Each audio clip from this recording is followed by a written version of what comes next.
Evolution and Training, an interview with Dr. William Meller by Jim Steele, October 21st, 2010. Dr. William Meller is the author of Evolution RX, a practical guide to harnessing our innate capacity for health and healing. I found his book in a blurb in Powerlifting USA titled Don't Stretch, and of course, that piqued my interest. It's a book that speaks to me because it focuses on the ground floor, the basics. It melds with the starting strength philosophy and the philosophy of the truth, of choosing the path less traveled, of NLV, and so on. This book explodes myths and teaches the reader the ways that we are meant to eat and move, and how and why we are wired to be the way we are today. I tried to ask the good doctor questions that would relate specifically to the starting strength readers, but there is so much more to learn from this man. I really just scraped the surface. Some things will be controversial, but it's all interesting. Steele, how did you become interested in studying evolution as it pertains to modern lifestyle? Meller, I was interested in evolution before I became a physician. When I was an undergraduate, my major was anthropology. What I was really interested in then was cultural behavior. A lot of anthropology focuses on how people act in different societies, but I always found that a lot of what they were doing was determined by the environment they were in. Anybody studying any biology at all becomes exposed to evolution.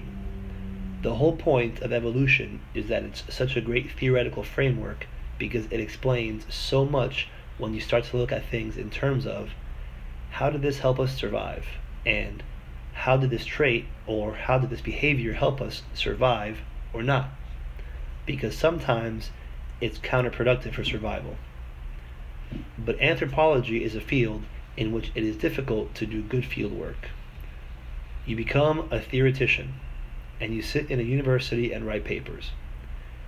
I have this thing where I really want to interact with people, so when I came in contact with medicine, it really turned me on. In medical school, I used my earlier training in evolution and anthropology to help me understand people and illness. So that's really how I started out being interested in evolution and medicine.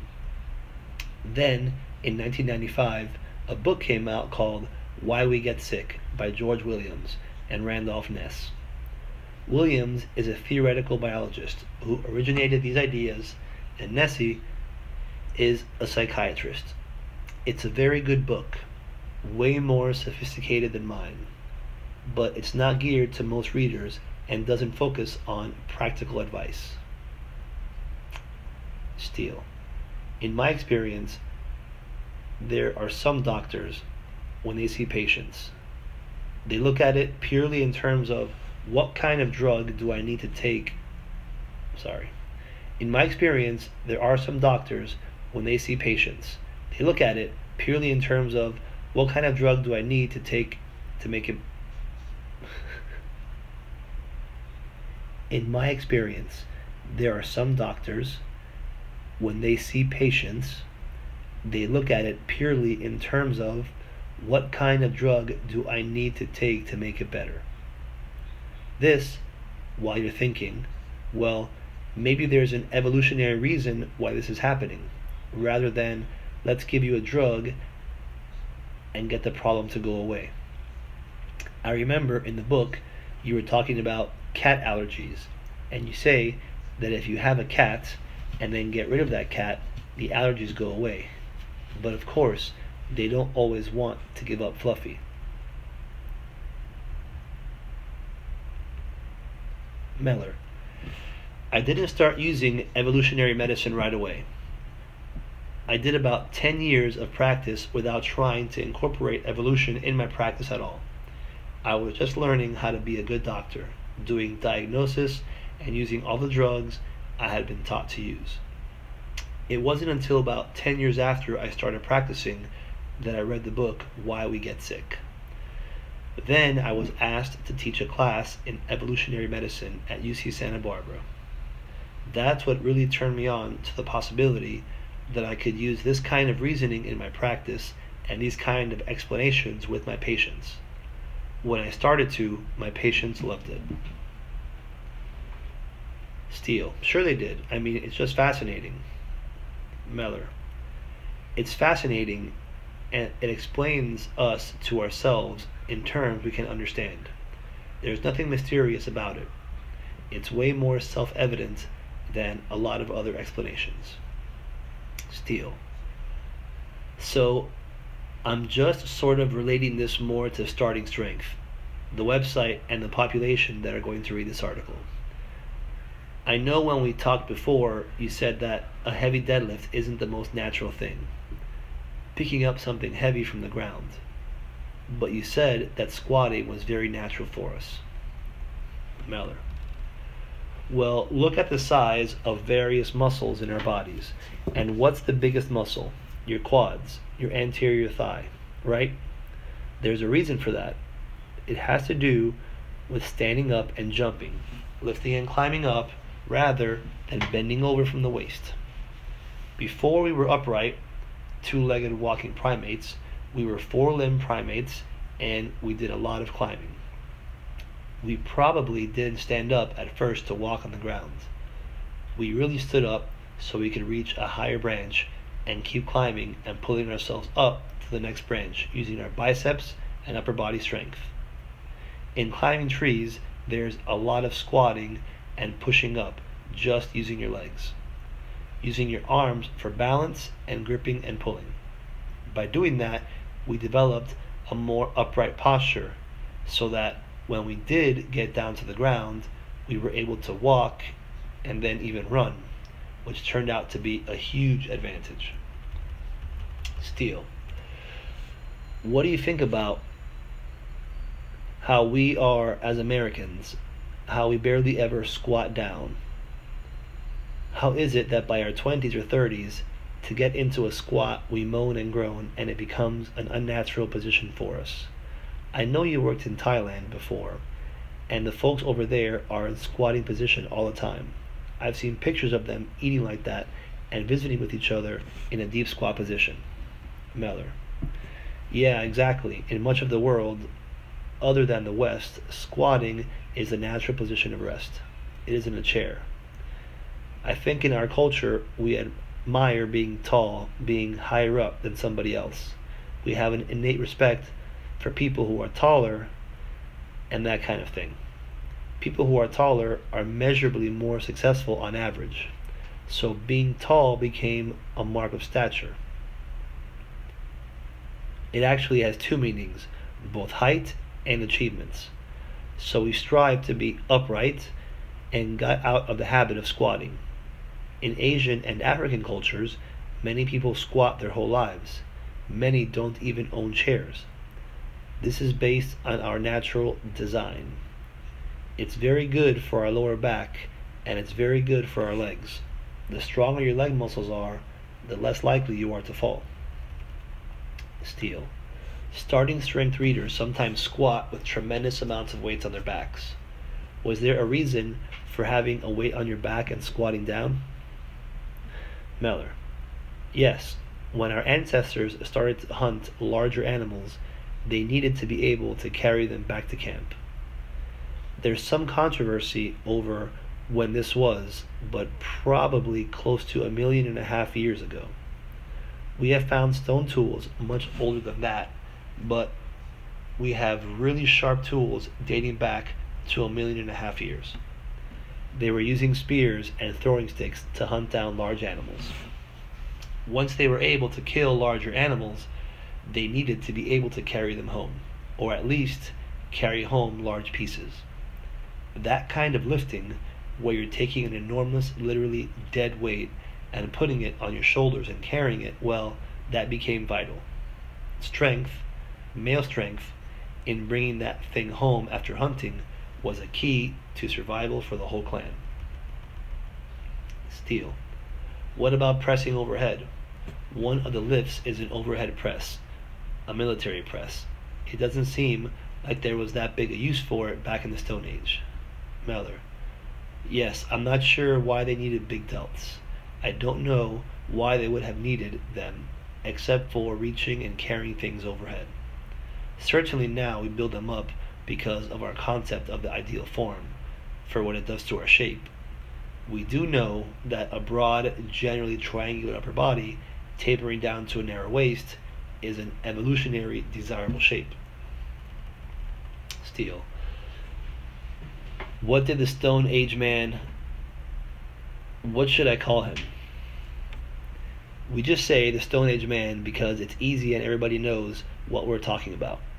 Although now we believe there were any number of species. Homo erectus lived for hundreds of thousands of years and then died out, and Neanderthal came and went. They all pretty much used stones as the hallmark of their technological level. Steele. I know you said in your book that the average height was around 5'10". Meller. Now we think they were even taller. After the invention of agriculture, after the change from a meat, protein, and fat-based diet to an agricultural diet about 10,000 years ago, our human ancestors were much shorter on average, 5'2", 5'5", 5'6". We know that Stone Age men were as tall as we are. It is our genetic makeup that allows us to grow to the height that we are. Given a certain genetic program, all you have to do is adequately feed children and keep them from getting sick to enable them to grow to their maximum, optimal height. So our height is probably close to that of the early man because their diet was rich in protein and calories. However, when agriculture intervened and gave us a very carbohydrate-rich diet, it was punctuated by periods of famine when the crops didn't come in. This caused our more recent ancestors to not grow up to their full genetic potential. Steele. What about their body composition? Meller. They were massively muscled. We know this because we can look at their bones and see where their muscles were attached. Bone reacts to the amount of pulling the muscle does, and it gets stronger, wider, and thicker. We can look at that and see that their muscle mass was, in many cases, twice what ours is, maybe comparable to a modern-day lifter. Of course, they needed to be able to run, so their physiques were a combination of strength and cardiopulmonary fitness as well. Steele. When they had to run, did they have to intersperse periods of sprinting with long walks? Let's say they hunted something down. Would they actually try to tire things out, or would they do it in a quick burst? Meller. There are several different kinds of hunting. There are places where they had to run long distances to chase animals down after they were wounded. When we look at their descendants, as in Africa, we find people who are extremely good distance runners. They were out in big open plains. There weren't a lot of places to hide. We had to evolve this kind of stamina so we could run animals to the point where they were exhausted. But in many more places, our ancestors used stalking and trapping. They used their brains. They developed the skills to sneak up on something and whack it on the head. They had a lot of time, and they knew a lot about the natural behavior of all their prey. If you've taken a wilderness survival course today, you know that there are a manner of fantastic traps made out of simple sticks and rocks that can bring down pretty much any kind of animal you want. Slowly accumulated knowledge was what got them through. It wasn't how fast they were, and it wasn't how strong they were.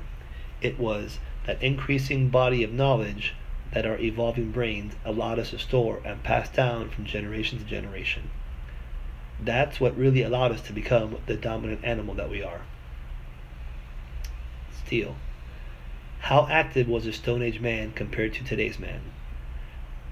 I know that to keep that muscularity up, when they were active, it was very intense, right? Meller. Probably much more active than we are now on average. They had to get up and move to get anything. Nothing came to them. They had to walk to get a drink, often a mile or two just to get water. They had to climb trees to get fruit. They had to dig in the ground to get roots. They were really very active when they had to be. and they had to be a lot of the time. But there were lots of times where they didn't have to be active at all. If you're living in subsistence way and you have enough food for that week because there's ripe fruit around you or because you killed an animal recently, you can just sit around the fire and tell stories. It was healthy for them to be lazy. They didn't need to waste energy. We come by our laziness naturally. Athletes today who go out and make themselves work in order to be fit are actually rare. They're not the majority of the population. They do it for very clear reasons. They do it to be more attractive, and they do it to feel good because there are definitely chemicals made in our bodies in response to exercise that helps us feel good. We do it for a sense of satisfaction or achievement or discipline, but it's still a minority of the population. So I have this thing. If I don't exercise daily, I feel like I haven't accomplished anything. This is probably an issue I need to have therapy about, but I don't think I deserve many meals. Some people can just seem like they're on constant celebration, whereas I always think that you have to deserve it. Is that some trait that I have that has been passed down to me? Meller: I know just what you mean. There are two components to it. There's the psychological part of it, and there's the physical part of it. Exercise is addicting because one of the things that happens when you exercise is those chemicals release in your brain that make you feel good. We can easily get hooked on feeling good. When you're in the habit of exercising and getting your endorphins that way, if you don't go, you go through withdrawal and you feel bad. It's not only endorphins. There's another group of chemicals, messengers, called cannabinoids,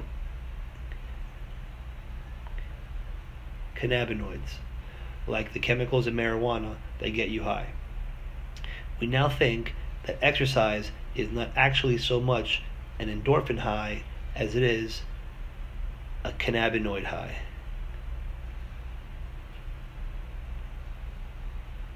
There was some very good research done 4 or 5 years ago by a group of Canadians. They used a medicine that blocks endorphins and tested it to see what effect it had on the runner's high. They found that blocking endorphins had no effect on the runner's high. They used a drug that blocked cannabinoids, and the athletes said it completely blocked the good feeling they got with running.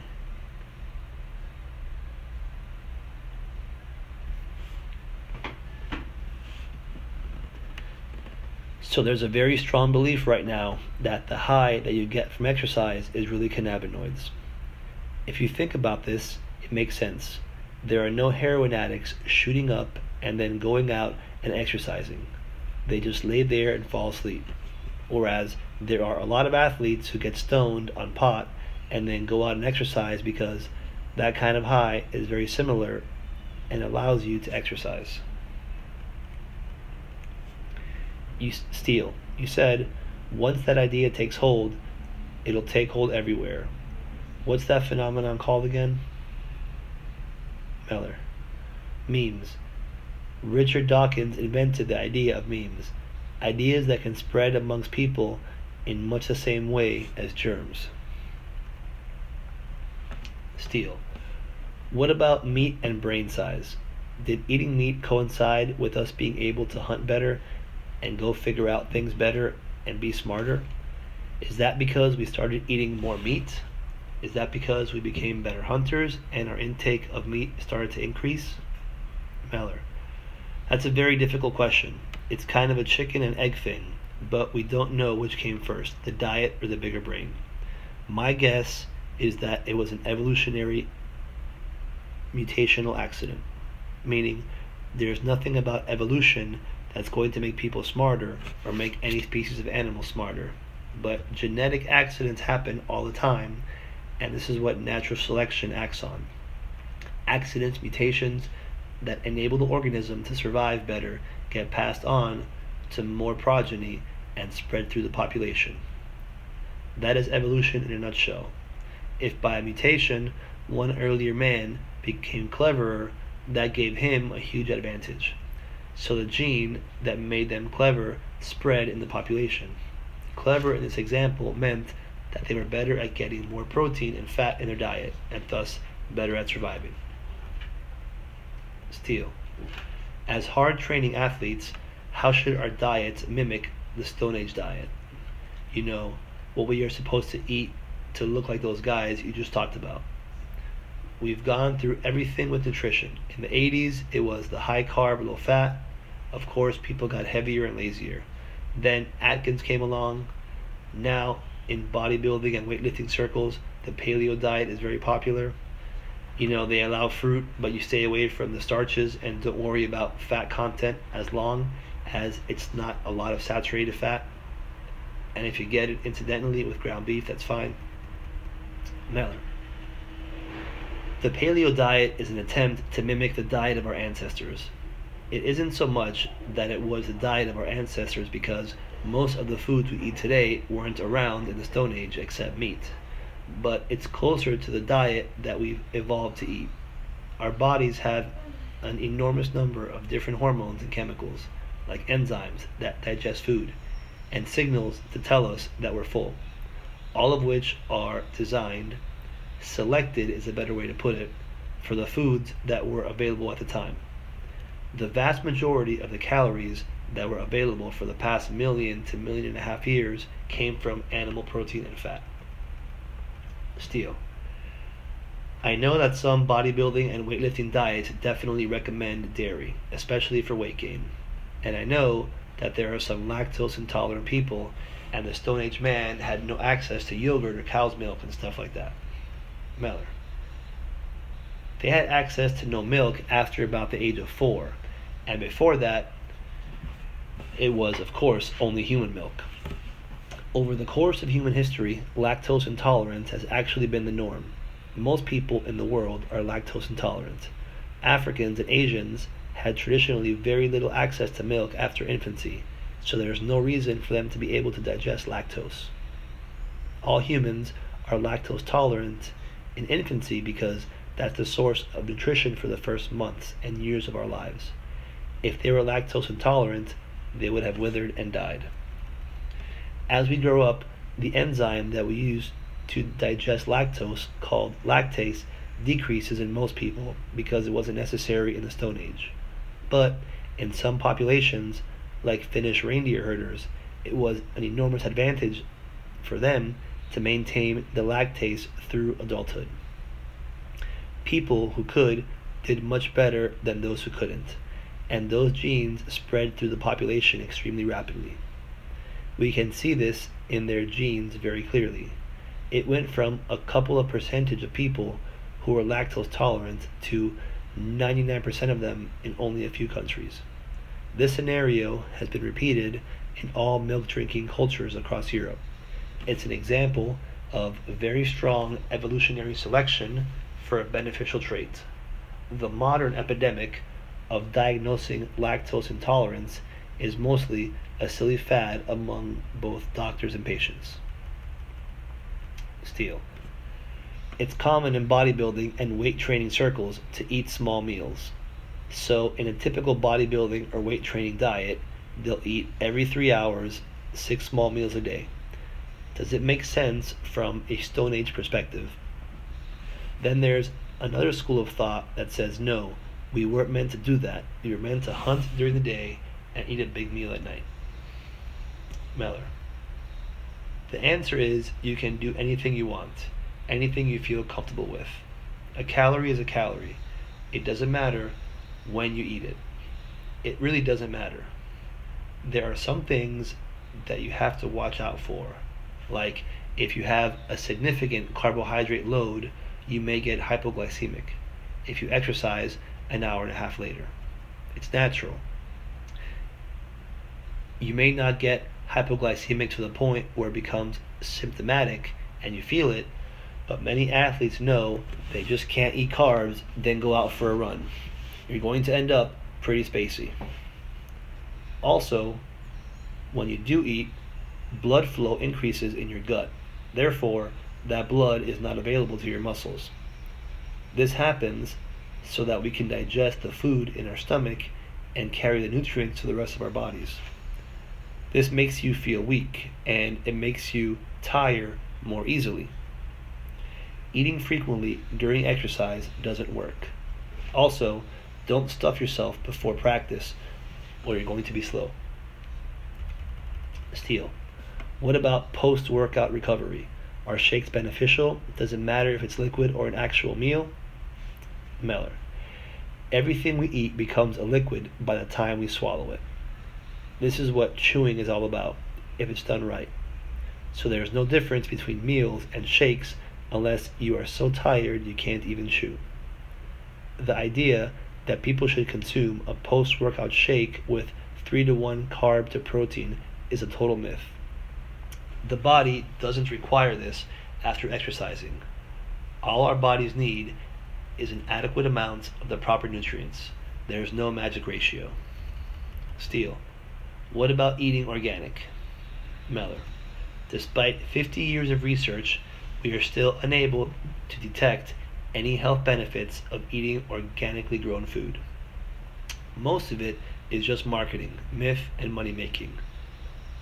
One reason people began to eat organic food is to keep from getting sick. But people who eat a holistic diet get sick just as frequently as those who eat non-organic. Steele. What role does alcohol have in the diet? Meller. Alcohol is a perfectly fine thing to drink in moderation. Our bodies are very good at handling toxins. For a long time, we have known that up to 2 drinks a day is beneficial. People who drink 2 ounces of alcohol a day, that's 2 glasses of wine or 2 shots of liquor, live longer than those who don't. Our livers are much larger than they need to be. This is because we were exposed to toxins more often and in larger amounts in the Stone Age than we are now, despite what we are told in the news and in health food ads. One theory as to why alcohol helps is that detoxifying alcohol may trigger our livers to be more active, thereby stimulating our liver to denature other toxins when we are exposed to them. Steele. When I talk to folks about trying to get back to our Stone Age roots in lifestyle, a common answer is, yeah, well, they only lived to be 30, meaning their life expectancy was short. Is this a myth? Meller. Yes, it's a myth. The average life expectancy was 35, but this was because half the population died before the age of 5, and the other half lived to a much older age. There is clear evidence showing that some people lived to be very old in the Stone Age. Steele. So those people were able to live longer and pass on their genes? Meller. Long life is another issue. We think that one of the keys to human longevity is when older men had children with younger women, it was much better for the tribe. This enabled them to pass on all the traits that contributed to their longevity to the next generation. Steele. I know that stretching, static stretching especially, is something that's not natural for us to do. Can you explain how this has become about in your research or how you discovered it? Or maybe the question should be, what should an athlete do, particularly a weightlifting athlete, do before they lift weights? Should they static stretch, or should they warm up, or should they just go right to it? Meller. Static stretching is unnatural. It just doesn't get done in the natural world. There's nobody in the wild, no native people, no aborigine, and no primitive culture where they've spent a lot of time doing anything like static stretching. When they go from a period of rest to movement, they start very slow. We call that warming up. Physiologically, our bodies only pump blood into 20 to 30% of our blood vessels at one time. We just don't use all of our muscles and all of our blood vessels at the same time. So our blood is directed mostly to our active muscles or to our internal organs when we are at rest. When we want to be active, we need to increase the blood flow to the muscles that we are going to use. We have to selectively open up different parts of our vascular system depending on what it is we're going to be doing. Steal. So if you're going to do a squat, you want to warm up those squatting muscles up. You could do some freehand squats, some lunges, stuff like that. Meller. The key is to simply start slowly. As soon as you start to move a muscle, your body says, okay, I need to increase the supply of blood to that muscle because there's going to be some demand here. So if you start slowly, the blood vessels dilate slowly, and that increased blood flow actually feels warm.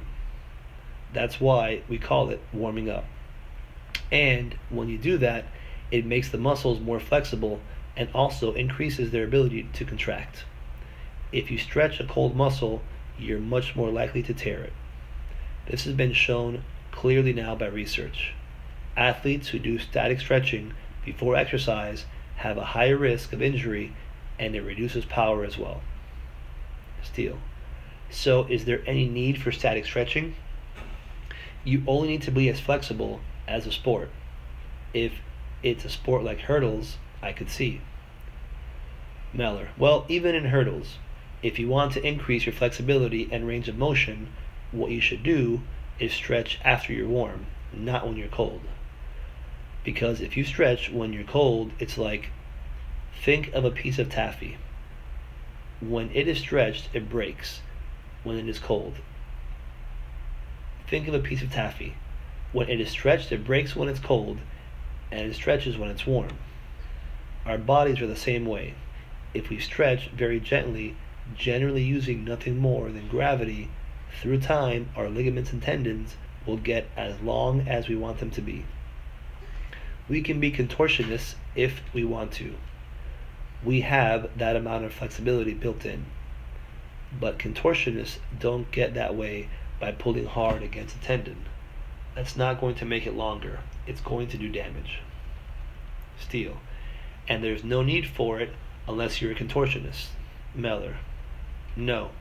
Even if you want to be a contortionist, you start when you're very young, when your ligaments and tendons are physiologically less well formed. They don't have all the cross-linking that causes them to be tight. They can lengthen at that point. It's like the old Chinese custom of binding women's feet. They break them when they're small, and they bind them to keep them small. If you want to be very flexible, you do it when you're young. You can become more flexible at any age. It just takes a lot more time. Steele. Dr. Meller, I just want to let you know how much I appreciate you meeting with me and answering my questions. I think this will be an enjoyable interview for starting strength readers. Meller. My pleasure. Jim Steele is the head strength and conditioning coordinator at the University of Pennsylvania.